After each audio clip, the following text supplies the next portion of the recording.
Olá, amigos, boa tarde, sejam bem-vindos. Está no ar aqui o Baixada Esporte, ao vivo para todo o litoral paulista, ao vivo também pela internet. Falamos para o Brasil e para o mundo inteiro. Nesta quinta-feira, agradeço a todos aí pelo carinho da audiência, não só na Baixada, mas em todo o Brasil e no mundo inteiro, porque santistas estão espalhados aí pelo planeta e muitos acompanhando o nosso Baixada Esporte através da internet.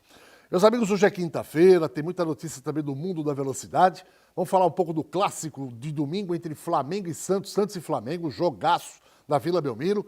Vamos falar da rodada de ontem, da Copa do Brasil e alguns absurdos que ainda acontecem no futebol brasileiro. E vamos falar também dos dois jogos importantes que tivemos ontem, Corinthians e Fortaleza, e o outro jogo da rodada, São Paulo contra o Atlético do Paraná. Tudo isso você vai ver daqui a pouquinho aqui. E vamos fazer um balanço também completo sobre a rodada de ontem do Campeonato Paulista da Série A2. A Portuguesa, infelizmente, perdeu o jogo lá em Monte Azul Paulista por 1-0, desperdiçando uma penalidade. A gente vai ver todas essas imagens daqui a pouquinho aqui no Baixada Esporte. Então não saia daí, já já a gente volta com muitas informações do programa de hoje e com toda a nossa equipe Apostos também. Só quero lembrar a todos que estão acompanhando a gente que se o problema no seu carro for o pneu, na hora de trocar, não pense duas vezes. Leve o seu carro no Blanco Pneus. Por quê?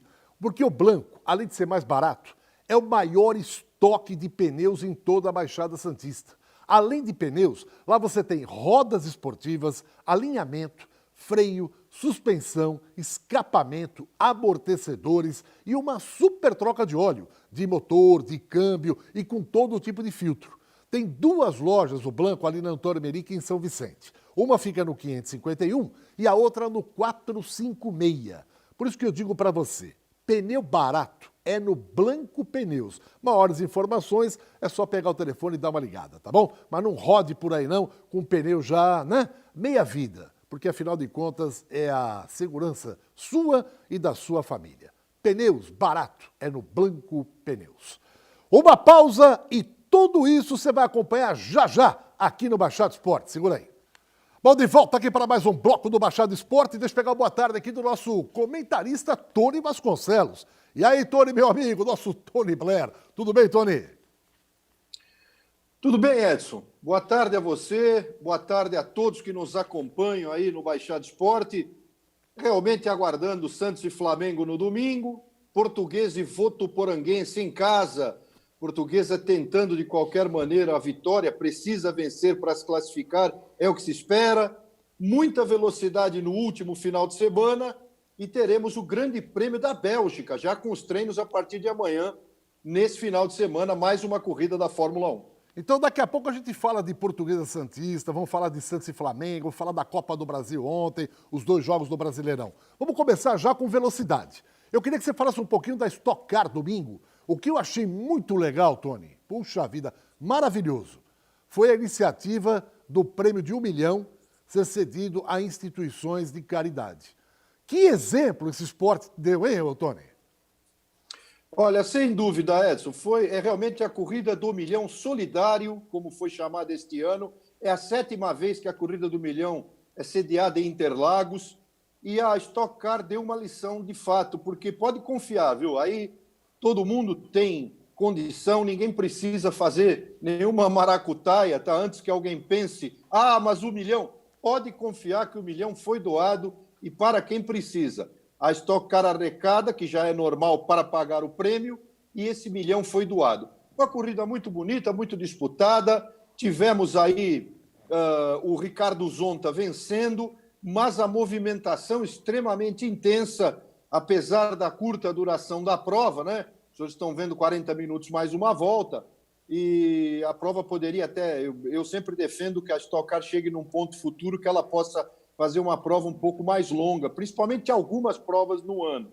O que importa é que foi uma corrida muito disputada, muito importante, e eu acho que o Zonta mereceu. Eu ainda estava vendo esta semana a passagem do Zonta na Fórmula 1. O Ricardo Zonta foi campeão mundial de protótipos com a Mercedes-Benz em 1997. Olha, não é o título para qualquer um. Esse grid aí da Fórmula 1, da Stock Car, perdão, com tantos pilotos da Fórmula 1, o Ricardo Zonta, o Rubens Barrichello, né? e a gente vê tanto Nelsinho Piquet, que ganhou 1 milhão já e agora tentou, mas não conseguiu. E tivemos várias movimentações nessa corrida. Eu acho que, dentro do que se esperava, no caso da RCM, a equipe do Zonta, um grande desempenho, apesar que o seu companheiro Bruno Batista ficou apenas em 13º, mas essa disputa é sempre intensa em Interlagos. No meu entender, a Stock Car tem uma vantagem muito grande com relação aos pneus, e ela faz provas muito, muito sólidas, né? E o pit stop é fundamental. Dentro desses 40 minutos, nós estamos vendo aí o Zonta saindo do box, né? Com o carro da Toyota, o novo carro que está na Stock Car nesse ano, que é o Toyota, apesar que a gente sabe que a motorização é a mesma. Mais uma briga aí, né? Estamos vendo aí o Rafael Suzuki tocando no outro piloto e aí o Zonta caminhando para a vitória. Eu gostei demais, achei que a Stock Car fez o seu papel e continua trabalhando por uma categoria de ponta do automobilismo. Ainda pode acontecer muita coisa, muita melhora. Vem aí num desenvolvimento, entrou, como eu disse, a Toyota agora, né? Ao lado da Chevrolet. E a gente vê que o Zonta, mais uma vez, vencendo um piloto fantástico. São poucos países no mundo que tem pilotos competindo numa categoria da Stock Car, talvez nem na Inglaterra, no turismo inglês, e nem na Austrália, no V8 australiano, que eu considero corridas até tecnicamente muito fortes, até superiores em alguns aspectos. Mas os pilotos fazem o show nessa categoria e o Zonta venceu 1 milhão que foi doado aí em prol aí do combate ao Covid-19. Legal, achei muito bacana essa iniciativa aí, dessa doação do 1 milhão da solidariedade. Meu caro Alessandro Nunes Bortolomaz, que esse exemplo dado pela Stock Car possa ser seguido também por outras modalidades esportivas, principalmente o futebol. O futebol que às vezes envolve milhões, né, em cifras exorbitantes, e poderia também ter uma participação um pouco mais ativa, né, e efetiva nos meios sociais. Boa tarde, Alessandro. Boa tarde, Edson, amigos do Baixada Esporte, boa tarde, Tony. Mas o futebol faz, né? Sempre o futebol se envolveu também com ações sociais, assim, às vezes de arrecadação de alimentos, né? Às vezes de ajuda às comunidades. O futebol também faz. Mas é que, assim, quando você pega uma categoria, né? Uma prova que envolve marcas importantes como a Stock Car, que envolve pilotos importantes, e aí você vê uma doação da prova do 1 milhão para as vítimas da Covid, para melhorar a saúde da população, isso é muito legal. Realmente a gente tem que se envolver, eu acho que todos têm que se envolver nesse momento. Agora, Tony, da Stock Car, vamos para a Fórmula Indy. O que tem de pancada também nessa competição é um absurdo, porque os caras não correm, os caras voam, literalmente. Vamos lá, na tela, Fórmula Indy, Tony. Edson, a tradicionalíssima 500 milhas de Indianápolis, esse é o maior estádio esportivo do mundo, né, onde cabem 250 mil pessoas sentadas, veja bem, fora o miolo, são mais de 400 mil pessoas. Infelizmente, pela primeira vez na sua história, em 104 anos, 109 de corrida, mas 104 porque parou na Segunda Guerra, vazio, né? Circuito completamente vazio. E a vitória ficou com o Takuma Sato, japonês, mais uma vez, marcou a segunda vitória, já tinha vencido em 2017. O Scott Dixon, que a gente está vendo aí na frente nos primeiros momentos da prova, lá em Indiana, teve aí um momento de tentar vencer, mas a bandeira amarela no final, né? Tivemos muitas situações. Uma coisa que foi exigida aí foi o freio. Esse negócio de freio nessa corrida é um problema porque o carro fica extremamente refrigerado com relação aos freios, porque se anda a 340 por hora, 250 não, se anda a 360 por hora, né? E aí a gente acabou, Marcus Ericsson bateu o sueco, muito problema de freio, que é pouco usado, e na entrada do box, ou quando o piloto precisa dar um totozinho no freio, é um problemão, viu, meu amigo? Então, vimos algumas batidas, sendo que a pior foi a do Spencer Pigot no final. O telespectador já vai acompanhar essa imagem. Ainda estamos vendo a parte da prova, pancada para todo lado. Hein? Aí a Arrows McLaren, né? Meu Deus, hein? O piloto Oliver Eskill, Realmente foi uma... Olha que pancada, amigo. Saiu o piloto Conor Daly, patrocinado pela Força Aérea Americana, rodou, e na sequência veio o rapaz da McLaren e chapou o muro. Aí o Conor Daly bateu. Foi uma coisa realmente... Poderia ser muito pior, viu? Poderia ser muito pior. Essas coisas acontecem, parece que tem a mão de Deus. Eu vou dizer uma coisa, se o cara pega de frente, engrossa o caldo. A felicidade é que dá para tirar o carro e para pegar de lado, né? E a corrida teve essas movimentações. Eu acho que o Scott Dixon, que é o grande piloto, veteraníssimo, e ele ficou sentido de não vencer porque ele estava certo de que ele tinha combustível para chegar ao final e o Sato não tinha combustível. O Scott Dixon, que é da Chip Ganassi, e o Sato, que é da equipe do Bob Rahal e do David Letterman, né? Que é aquele apresentador de TV norte-americano. E, no entanto, depois da batida do Spencer Pigot, ele ficou vendido, né? Quando a amarela veio, a corrida acabou sob bandeira amarela. Então, a gente espera sempre Indianápolis muito forte. Indianápolis é muito difícil, Edson, e uma corrida extremamente arriscada. Você vê a situação que o piloto fica ali dentro. Agora criaram esse windshield, aí, ó. Tá vendo o para-brisa aí? Aí sai briga no box, é para ter o Alexander Rossi saindo, isso é direto. Agora, esse windshield aí é que protege um pouco mais a cabeça do piloto e deixou o piloto bem fechado, quase no movimento da cabeça dentro do carro. Porque, meu amigo, são 360 quilômetros por hora, Edson. São 33 carros andando lado a lado a 360. É um negócio realmente que o cara tem que ficar muito esperto, porque qualquer pancada é forte. Qual é o prêmio? Detalhe sobre esse... Qual é o prêmio para o vencedor aí, Tony? Fala. Qual é o prêmio para o vencedor? Edson, o prêmio aí ele chega na casa de 1,5 a 2 bilhões de dólares. Né? Que beleza. No geral. É um prêmio de 2 milhões de dólares nessa faixa que vai para a equipe, é dividido entre os mecânicos, é dividido... Cada piloto, dependendo da sua classificação, tem uma premiação alta, né? O segundo colocado, o terceiro colocado, o quarto colocado, eles recebem muito dinheiro realmente. Sempre foi assim, né? É uma corrida que tem uma tradição absurda. Começou em 1911, né? Esse circuito foi construído aí pelo mesmo cara que inventou as baterias Prestolite. Aliás, o cara que construiu esse circuito foi o mesmo cara que fundou Miami, viu, Edson? Vê se o cara tinha inteligência. O cara comprou Miami quando era um pântano, viu, amigo? É verdade. Aí tem a batida do Alexander Rossi. E nenhum brasileiro participou aí, ô Tony? Tivemos o Tony Kanaan se despedindo e tivemos o Hélio Castro Neves, que pode ser que volte ano que vem.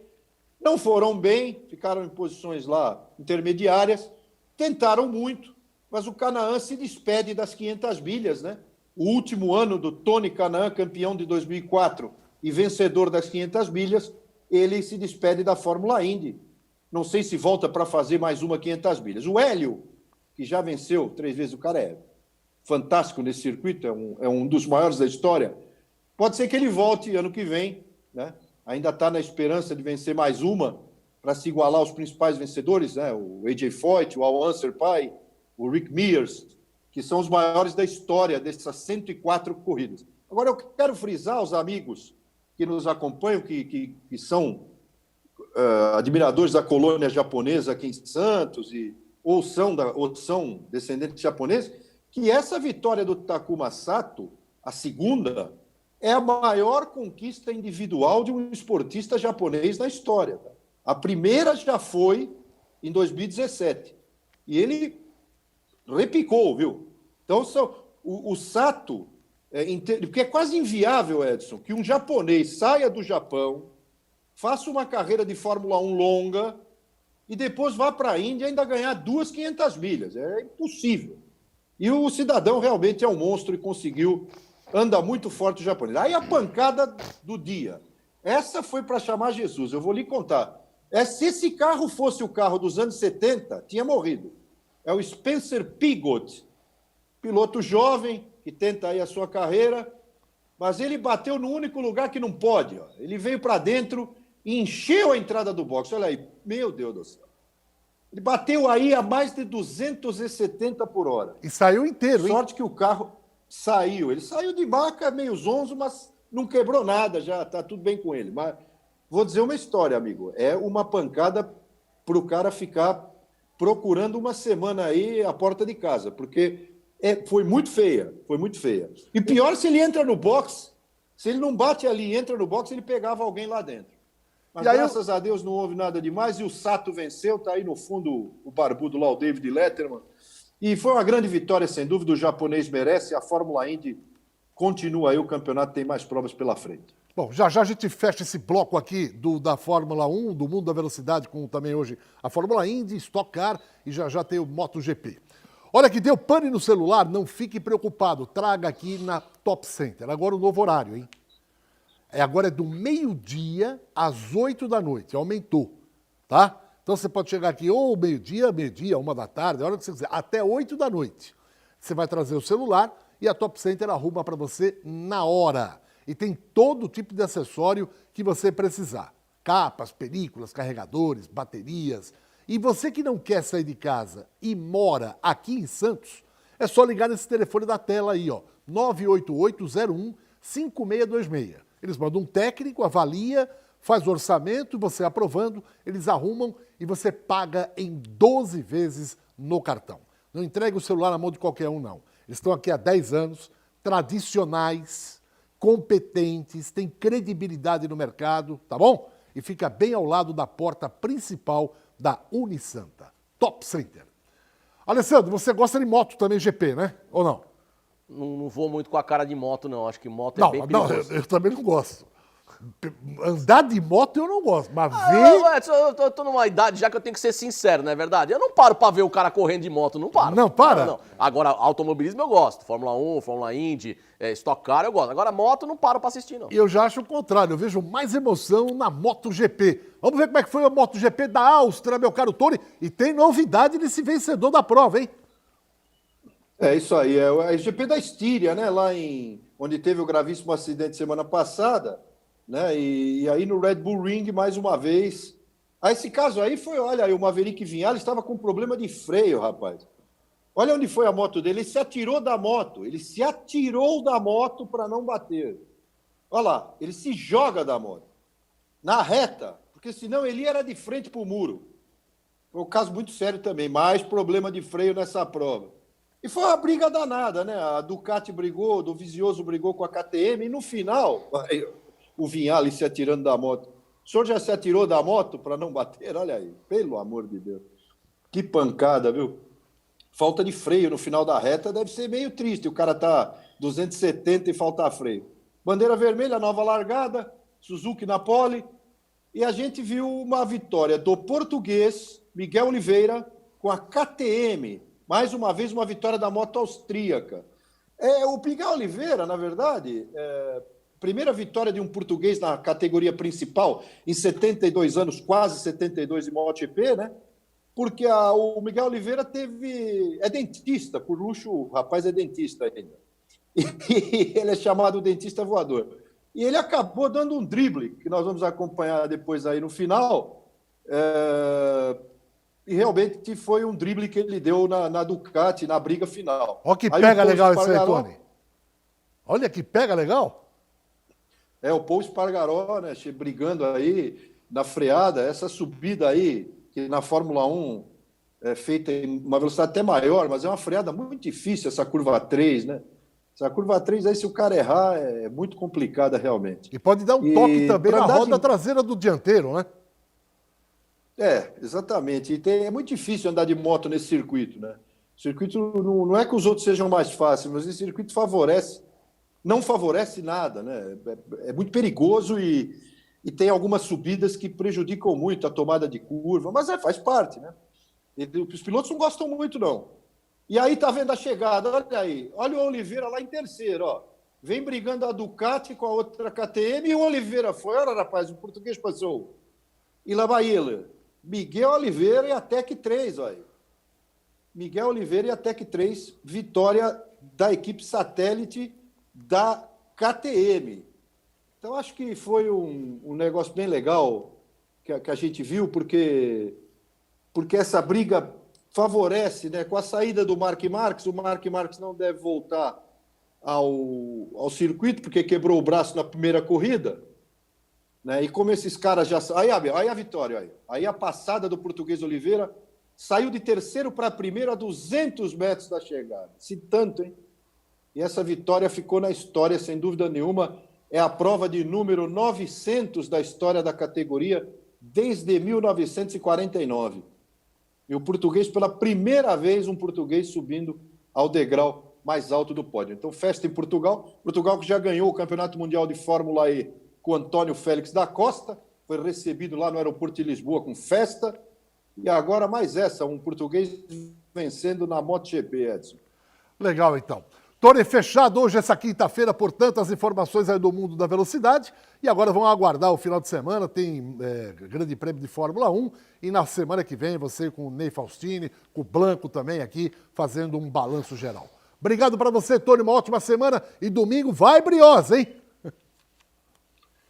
É isso aí, não, vai briosa, pelo amor de Deus. Estamos aí de olho, às 11 da manhã também na briosa. E às 10h10 da manhã, Grande Prêmio da Bélgica de Fórmula 1. Um abraço a todos, abraço Edson, Alessandra, a todos aí. Tchau. Tchau, obrigado, Tony, obrigado. Olha aqui, a Cacau Center é a maior loja em termos de festa na Baixada Santista. São mais de 60 mil itens, em tudo no único local, e você paga muito mais barato. Os produtos que você vê aí na tela, pode rodar, pode ir na concorrente, não tem preço igual. E não são apenas esses, hein? 60 mil itens. Para quem não conhece, a Cacau Center fica na Prefeito José Monteiro, 744, ali pertinho do Carrefour. Não tem o que errar, tá bom? Falou em festa, falou Cacau Center. Próximo bloco, Santos, Copa do Brasil, Campeonato Brasileiro, Série A2 do Paulista, tudo isso e muito mais. Até já. Vem de volta para mais um bloco do Baixado Esporte. Domingo, Santos e Flamengo na Vila Belmiro. Agora, vamos falar do alvinegro mais famoso do mundo.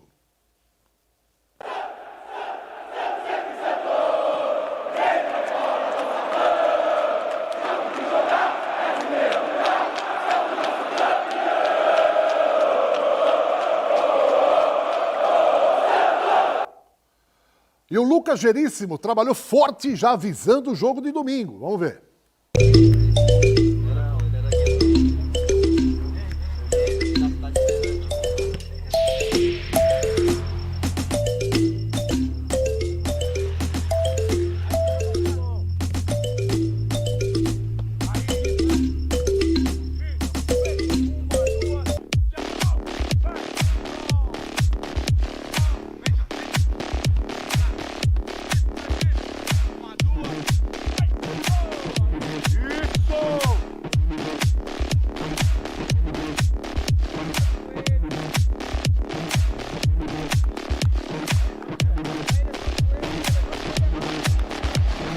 É uma grande equipe, com grandes jogadores.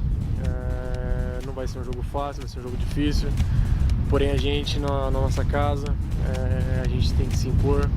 Estamos vindo de um resultado negativo, onde a gente fez uma partida que a gente oscilou bastante. A gente sabe disso, a gente estava conversando hoje e tentando corrigir também os nossos erros. Acredito que vai ser um grande jogo. Só a nossa equipe entrar focada, determinada, sabendo o que tem que fazer, o seu povo corrigir nossos erros. Acredito que dá pra gente entrar com tudo e sair com resultado positivo. Ele teve muito pouco tempo de trabalho, o trabalho tem sido mais a conversa, por conta de não ter tempo. Essa semana teve tempo, trabalhou, vem trabalhando aliás, tá corrigindo nossos erros, tá colocando aquilo que ele acha correto. Acredito que dá pra gente fazer um baita de um jogo e sair com resultado positivo e começar a brigar nas cabeças.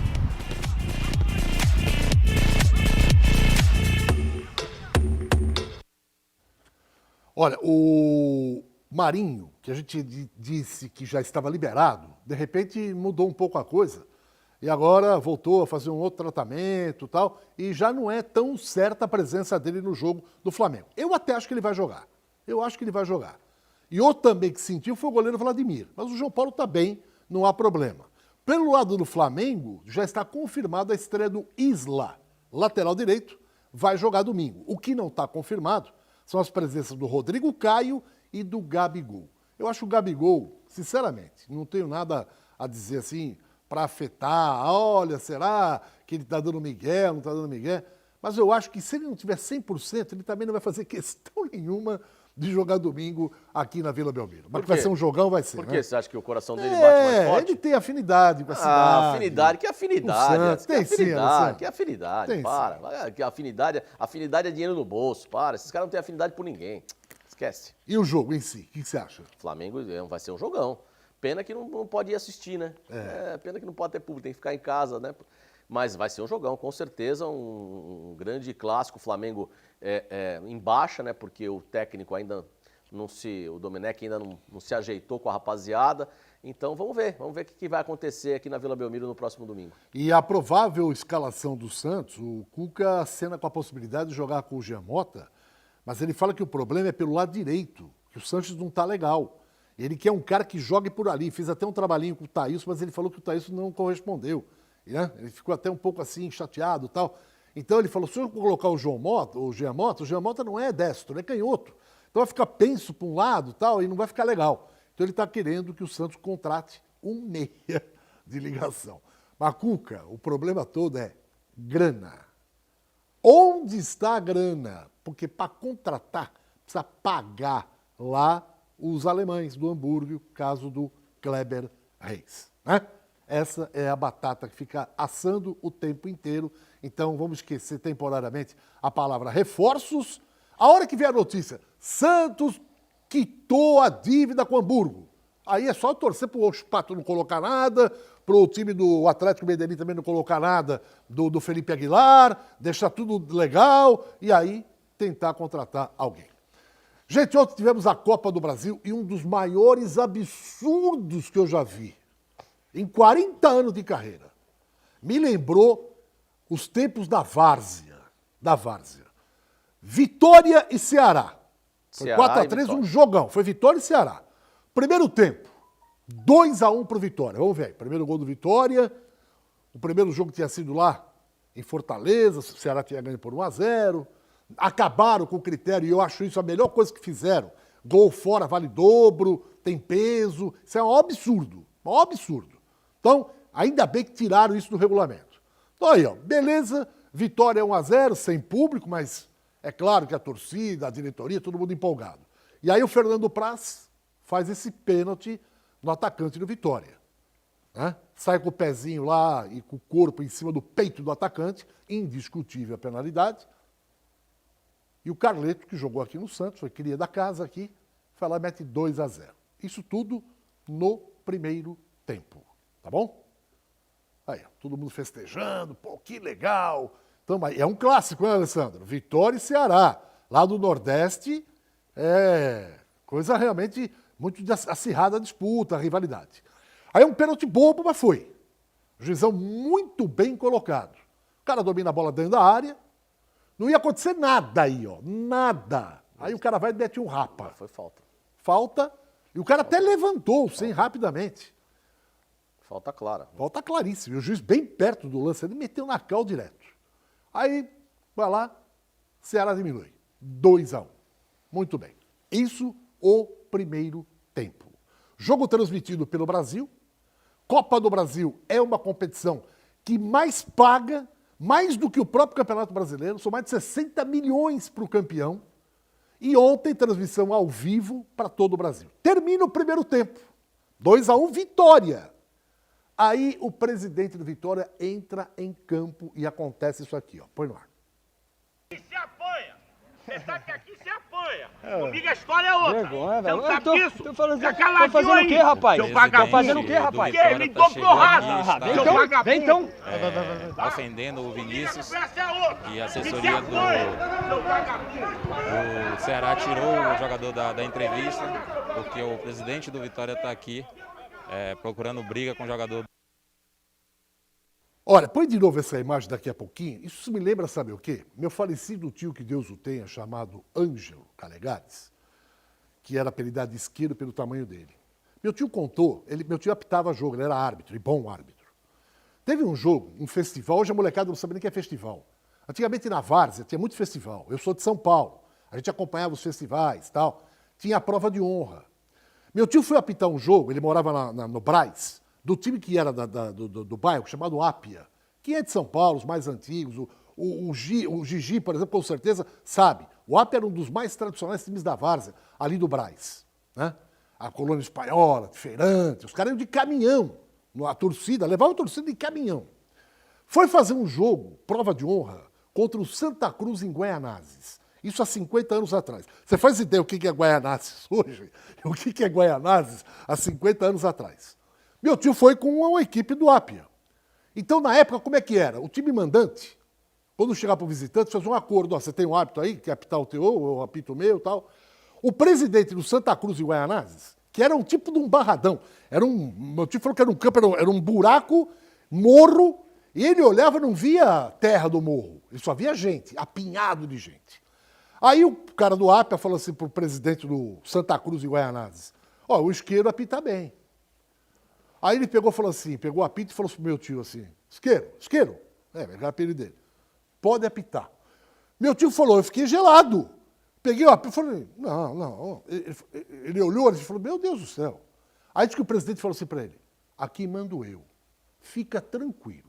Você pode dar até pênalti contra nós, eu estou garantindo. Sei. Você vai apitar numa boa. Tranquilo. E meu tio falava aquele jeitão dele, ô Ramanco, esse aí, hein?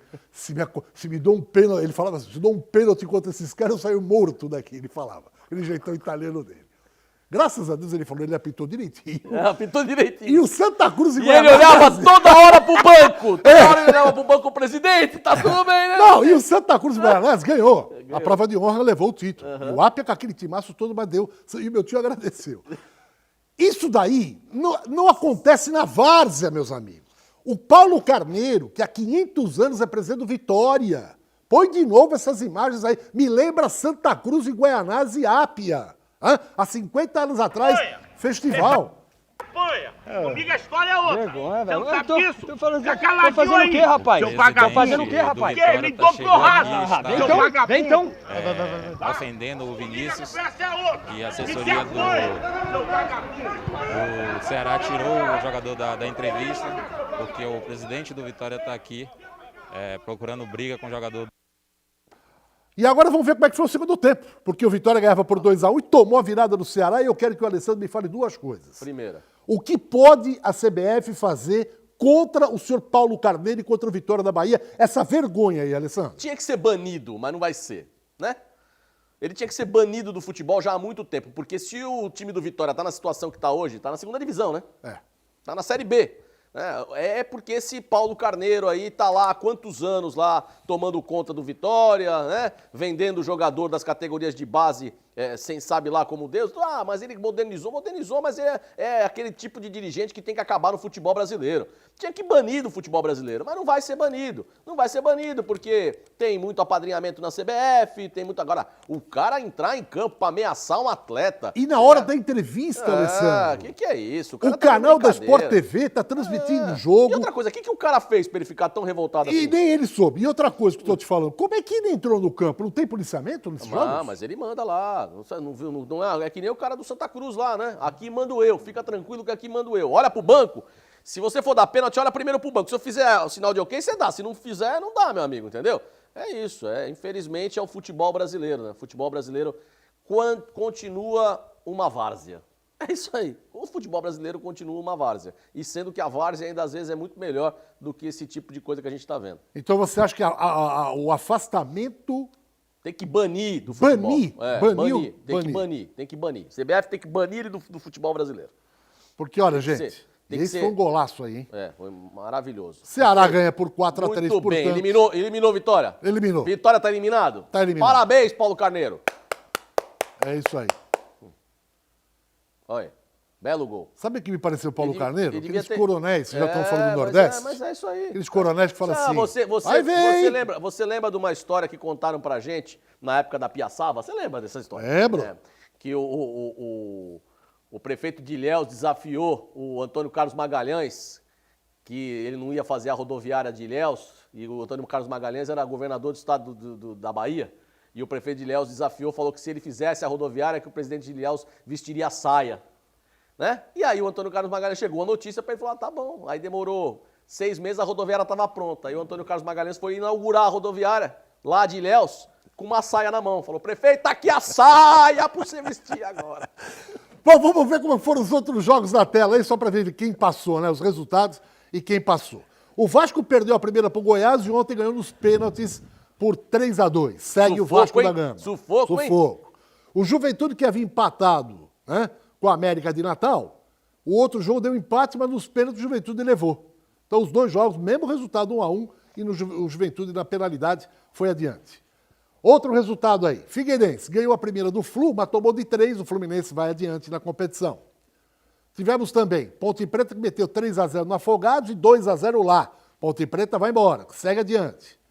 A Ferroviária havia empatado com a América em Araraquara, perdeu lá em Minas. A América vai adiante, classificado.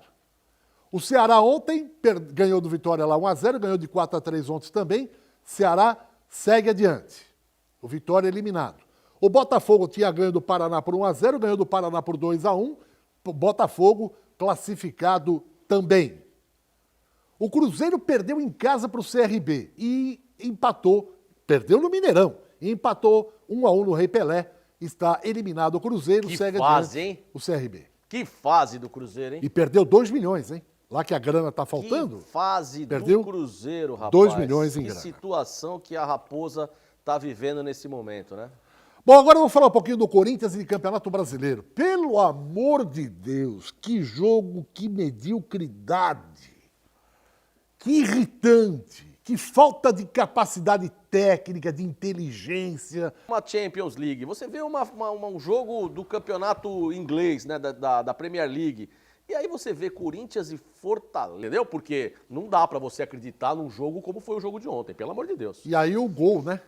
Que veio do futebol de salão do Corinthians. Colocou pra jogar na ala direita com o Fagner, sem entrosamento nenhum. O Fagner não conseguiu fazer uma ultrapassagem. Aí você fala assim, pô, o Cantilho que chegou como, ó, o Cantilho, não sei o quê, desaprendeu a jogar bola, não fez mais nenhuma inversão como ele estava fazendo antes da pandemia. A bola caía no pé do Cantilho, o Fagner passava, o Cantilho vup. Quantas vezes o Cantilho fez isso? A gente viu o Corinthians fazer. Então, ou seja, parece que todo mundo desaprendeu. Ou o treinador não tá conseguindo encaixar o esquema dele no time. Ridículo. O Corinthians é ridículo. Olha que troque o pneu do seu carro no Blanco Pneus. É o maior estoque de pneus da Baixada Santista. E não é só pneus, não. Além de pagar mais barato, você encontra rodas esportivas, alinhamento, freio, suspensão, escapamento, amortecedores e tem a melhor super troca de óleo para você. Óleo de motor, de câmbio, filtro e o melhor preço. Qualquer informação, você tem 2 lojas ali na Antônio Meric, no 551 e no 456. É só dar uma ligadinha ou vá com o seu carro fazer a melhor revisão automotiva. Blanco Pneus, pneu barato é aqui. Antes da gente faturar, só coloca a vitória do São Paulo 1-0, eu acho que não sei não, hein? Terceira derrota do time do Atlético do Paraná. Perdeu para 3 paulistas, hein? Perdeu para o Palmeiras, perdeu para o Santos Dorival já e voltou perdeu da para o Covid? São Paulo. Eu acho que ainda não, mas mesmo assim o time está patinando, hein, amigo? Mas aí você tá sem o treinador no banco, né? Eu acho que ele tá com Covid ainda, não sei. E aí fica difícil, né? Pô, o treinador tá com Covid, e aí vai voltar e não volta. Não sei, eu acho que ainda vão segurar um pouco mais o Dorival, mas que o Atlético... Não seria uma boa, né? De repente o Atlético contratar o Thiago Nunes de volta, né? Aí ficaria bom. E o Daniel Alves, que fraturou o braço, passou já por cirurgia. O cara jogou 300 anos na Europa. Nunca quebrou o braço. Nunca teve nenhum tipo de contusão desse porte aí.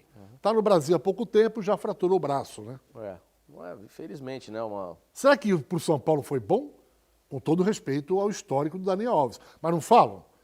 Ele tem que jogar no meio, mas não é o meio, ele tem que jogar de lateral, só que de lateral ele não quer jogar. Será que agora o Felipe vai ficar o Fernando Diniz, mais tranquilo para falar, bom, agora eu vou botar o time como eu quero, porque não tem o Dani no time para colocar? Não acredito. Não? Não acredito. Não acredito, não. Eu acredito que o São Paulo tá se encaixando, né? Mais 3 pontos no Campeonato Brasileiro. Olha aí, ó. Aí teve o problema com o goleiro com o Neto, né? Do Atlético Paranaense. Mas mais 3 pontos no Campeonato Brasileiro, mesmo não jogando o que a torcida tá querendo ainda, mesmo o Fernando Diniz ainda sendo muito contestado, o São Paulo tá indo, né? Tá indo aí mais 3 pontinhos no Campeonato Brasileiro. Vamos aguardar agora para ver o que vai acontecer com o São Paulo sem o Dani Alves. Bom, tá aí o tricolor do Morumbi para a alegria da galera São Paulina. São Paulo ganhando. Gol do Luciano, né? E você vê como às vezes uma troca entre equipes do Brasil mesmo faz bem para as equipes e para os jogadores. O Luciano veio do Grêmio, 2 gols no São Paulo. E ontem estreou o Everton com a camisa do Grêmio. E fez gol lá do também. Everton, entendeu? Isso como é bom. E fez gol lá. Bom, uma pausa, gente. A gente volta daqui a pouquinho para falar da Portuguesa Santista. Você vai ver como é que foi a vitória do Monte Azul. Segura aí. Bom, e agora o Campeonato Paulista da Série A2. Ontem, Monte Azul Paulista deu Monte Azul contra a Portuguesa, que por pouco não terminou a partida, empatando através de uma penalidade que foi desperdiçada. Alessandro, você previa aí que ontem a Portuguesa poderia sair de lá até já classificada, porque você dizia o seguinte, o 15 Piracicaba, embora o peso da camisa, a tradição, vai jogar fora com o São Bernardo. O São Bernardo está muito bem. E pode perder o jogo, o 15. E perdeu o jogo. 3-2. Mas a Portuguesa não fez o papel dela. E aí a gente não pode, é sempre aquilo que a gente até vem conversando a respeito disso no programa, a gente não pode aí culpar o treinador, né? Porque o jogo foi bem jogado, a Portuguesa não fez um jogo ruim, e no finalzinho, como você disse, né, um pênalti desperdiçado, e o treinador não entra em campo para bater pênalti.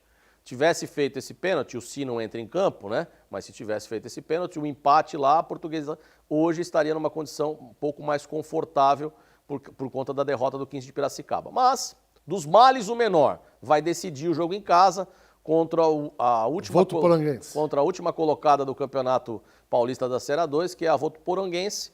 Deve conseguir a sua vaga, né? Deve conseguir a sua vaga, creio eu que não vai desperdiçar a chance de ganhar da Votuporanguense em casa.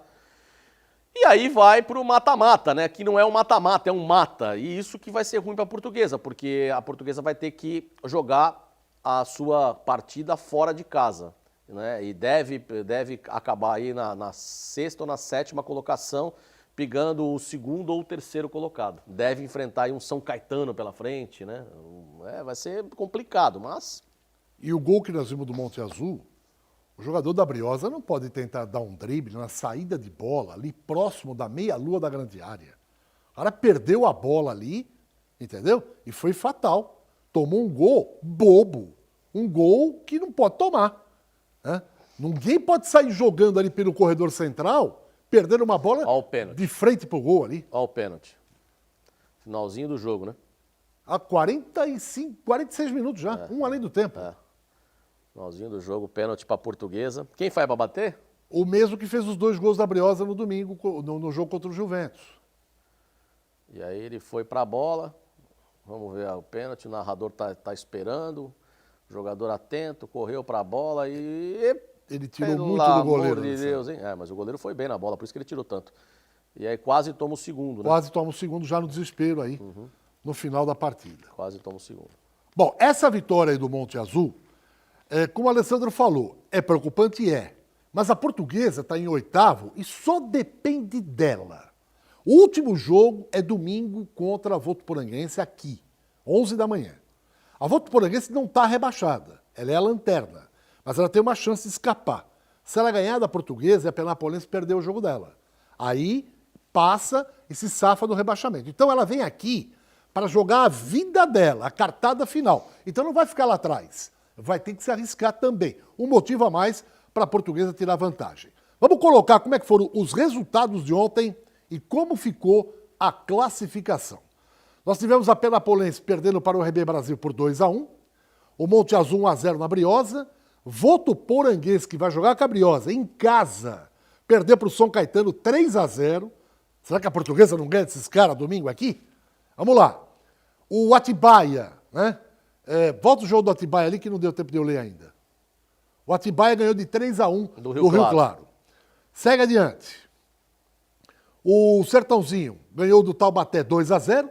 O São Bernardo, que é o líder, meteu 3-2 no 15 de Piracicaba. E no clássico da capital? Deu Portuguesa de Desportos, 2-0 em cima do Juventus. E hoje vamos ter o Audax e São Bento. São Bento lutando pela classificação também e lutando com a Portuguesa e com o Monte Azul.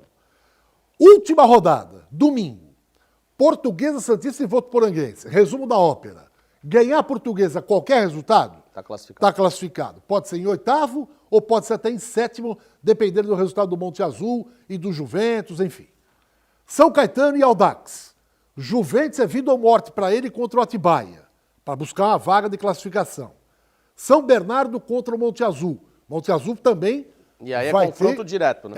É, confronto direto. Isso favorece a Portuguesa. O Monte Azul joga pelo empate aí, porque mesmo que o 15 ganhe, o Monte Azul tem um saldo de 8 gols positivo, a não ser que o 15 ganhe de 8-0 lá. Taubaté e São Bernardo, o 15 Piracicaba pega a Perapolense, aí eu acho que ganha.